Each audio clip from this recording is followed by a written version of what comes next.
आज के इस वीडियो में हम बात करने वाले हैं IPQA के बारे में, in process quality assurance. Quality assurance department का एक डिवीजन जिसका वर्क है ऑन फ्लोर एक एक एक्टिविटीज़ को इंश्योर करना कि जो कुछ भी हो रहा है वो as per SOP as per records हो रहा है। तो सबसे पहले हम समझते हैं कि IPQA का रोल एंड रिस्पॉन्सिबिलिटी क्या होता है। कोई भी फार्मास्यूटिकल की मैन्युफैक्चरिंग कंपनी हो, किसी भी डोजेज फॉर्म का हो, टैबलेट का हो, कैप्सूल का हो, लिक्विड का हो, पेरेंटल का हो, किसी भी तरह का मैन्युफैक्चरिंग कंपनी है, वो बल्क का हो, वहाँ पर जैसे कि एक्टिविटीज़ होती हैं, मैन्युफैक्चरिंग डिपार्टमेंट है तो वहाँ पर मैन्युफैक्चरिंग होगा, पैकेजिंग होगा, उसके पहले स्टोर डिपार्टमेंट है जहाँ से वो सारे raw materials, packaging materials issue होते हैं। तो जितने भी ये पॉइंट हैं, एक रॉ मटेरियल का इशुएंस हो गया या फिर मैन्युफैक्चरिंग स्टार्ट होना, फिर उसके बाद उसका पैकेजिंग होना, ये जितने भी इसमें स्टेप होते हैं वो सारे स्टेप पे IPQA के पर्सन अवेलेबल होता है। क्यों? क्योंकि ये सारे पॉइंट क्रिटिकल हैं। यूजर डिपार्टमेंट अपना काम कर रहा है बट वो अपना काम सही से कर रहा है, कहीं पर वो ऐसा तो नहीं कहीं गलती हुआ तो उसको उसने छुपा दिया, क्योंकि ये सारी चीज़ें हो सकती हैं। ह्यूमन टेंडेंसी है कि जब कभी हम डर से ही कुछ चीज़ों को हम छिपा सकते हैं कि हमसे गलती होगी तो हमने उसको सही कर लिया, but in the case of drugs and medicine हम इस तरह की गलतियों को अफोर्ड नहीं कर सकते। इसलिए इस तरह से पूरे सिस्टम को डिज़ाइन किया जाता है कि कहीं पर भी किसी भी तरह का फॉल्ट ना हो। स्टार्टिंग के डेज में जब फार्मास्यूटिकल कंपनी धीरे धीरे इवॉल्व हो रही थी तो उस टाइम पर प्रैक्टिस ये होता था कि पहले मैन्युफैक्चरिंग होती थी और उसके बाद उसमें से कुछ सैंपल लिए जाते थे, सैंपल लेने के बाद उनकी टेस्टिंग होती थी, अगर वो बैच अप्रूव होता था उसको डिस्पैच किया जाता था। फिर बाद में क्वालिटी बाय डिजाइन का एक कॉन्सेप्ट आया कि जो कुछ भी प्रोसेस हो रहा है उसी टाइम पर उसके क्वालिटी को अश्योर किया जाए। बाद में टेस्टिंग करके अगर हम चेक करेंगे तो उस टाइम पर अगर कुछ फेल होता है तो हमारा पूरा लॉट, पूरा बैच खराब होता है।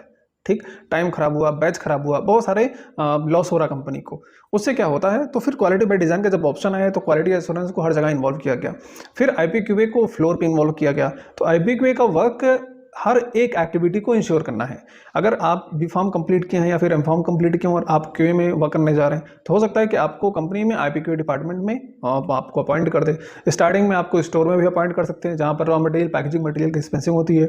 हो सकता है आप टैबलेट में है, कैप्सूल में है, तो उनके किसी भी प्रोसेस में आपको इन्वॉल्व कर सकते हैं, किसी भी सेक्शन में रख सकते हैं, ग्रेनुलेशन, कंप्रेशन, कोटिंग, लिक्विड की फिलिंग, पैकेजिंग, कहीं पर भी आपको रख सकते हैं। उस तरह से आपको ट्रेनिंग्स दी जाएंगी और आपका वर्क होगा जितनी भी एक्टिविटीज़ हो रही हैं उनके इंश्योर करना।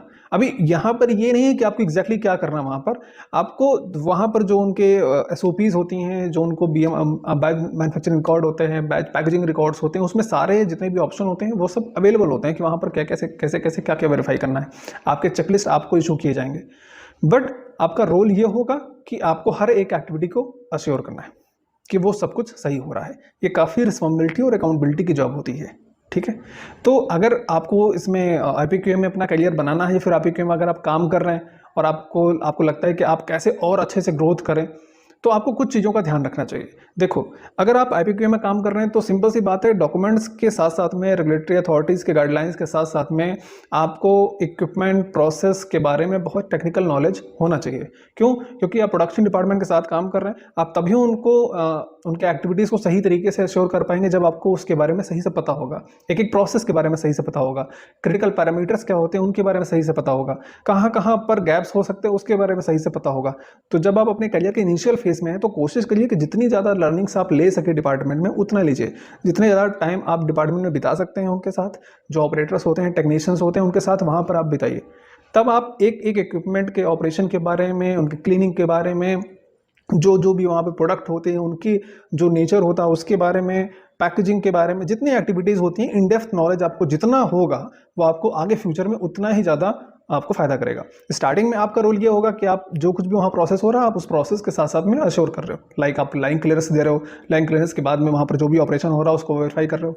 फिर जैसे जैसे आप सीनियर होते जाओगे फिर वहाँ पर जो क्वालिटी मैनेजमेंट सिस्टम का जो भी वर्क होगा वो धीरे धीरे आपके पास आएगा कि चेंज कंट्रोल कैसे उसको हैंडल करना है, डेविएशन कहीं पर हुआ उसको कैसे हैंडल करना है, SOPs प्रिपेयर करनी है, ये बहुत सारी चीज़ें धीरे धीरे बढ़ती जाती हैं। कोई ऑडिट्स हो रहा है वहाँ पर उसको आपको कैसे हैंडल करना है, बट वो सारी चीज़ें आप सही से तभी हैंडल कर सकते हैं जब आपने ऑन ग्राउंड सही से काम किया होगा।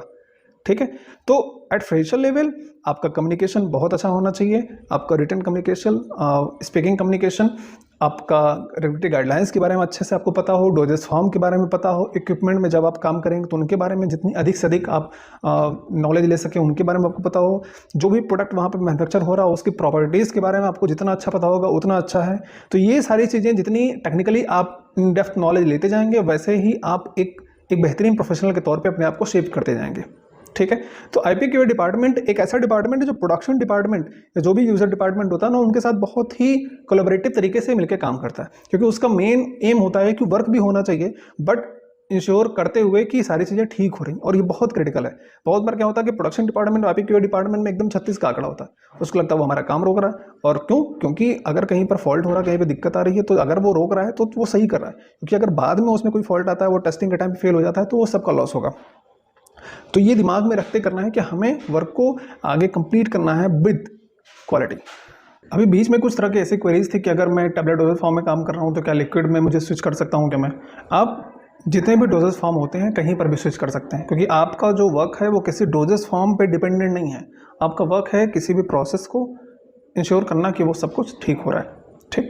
बट कोशिश ये करिए कि किसी भी एक डोजेज फॉर्म में जब आप काम करिए, आपने टैबलेट डोजेज फॉर्म में काम किया, सॉलिड डोज फॉर्म में काम किया, मैंने टैबलेट में काम किया, ड्राई सिरप में काम किया, तो वहाँ पर इतने दिन काम कीजिए या आपको इतना कॉन्फिडेंस हो कि उस डोजेज फॉर्म से रिलेटेड जितनी भी चीज़ें होती हैं वो आपको कम से कम पता हो। देन आप किसी दूसरे डोजेज फॉर्म में स्विच करिए, फिर वहाँ की भी जितनी भी नॉलेज होती है, जो भी आपकी प्रैक्टिस है, उस एक्सपीरियंस को आप लीजिए। क्योंकि क्या होता है कि जब आप सीनियर लेवल पे जाएंगे तो ये सारे अलग अलग डिपार्टमेंट के जो एक्सपीरियंस होते हैं वो आपको ग्रोथ में आपको फ़ायदा मिलेगा कि आपने टैबलेट में भी काम किया, आपने लिक्विड में भी काम किया, आपने इंजेक्शन में भी काम किया। तो कहीं ना कहीं वर्सेटैलिटी की वजह से आपकी जॉब अपॉर्चुनिटीज़ का जो एक क्राइटेरिया है वो बढ़ जाएगा, ठीक। बट उसके साथ साथ आपको ये भी फोकस करना है कि ऐसा ना हो कि अलग अलग डिपार्टमेंट में काम तो आपने किया बट इन डेप्थ नॉलेज आपको किसी की नहीं है, तो वो आपके लिए निगेटिव हो जाएगा। तो आपको फोकस करना है कि आपके पास इन डेप्थ नॉलेज भी हो, और अगर आप मैक्सिमम अलग अलग डिपार्टमेंट में काम करते हैं तो वो आपके लिए बहुत ही अच्छी बात है। इससे रिलेटेड अगर आपकी और भी कोई क्वेरीज हैं तो आप प्लीज़ मुझे कमेंट बॉक्स में बता सकते हैं। Thank you very much.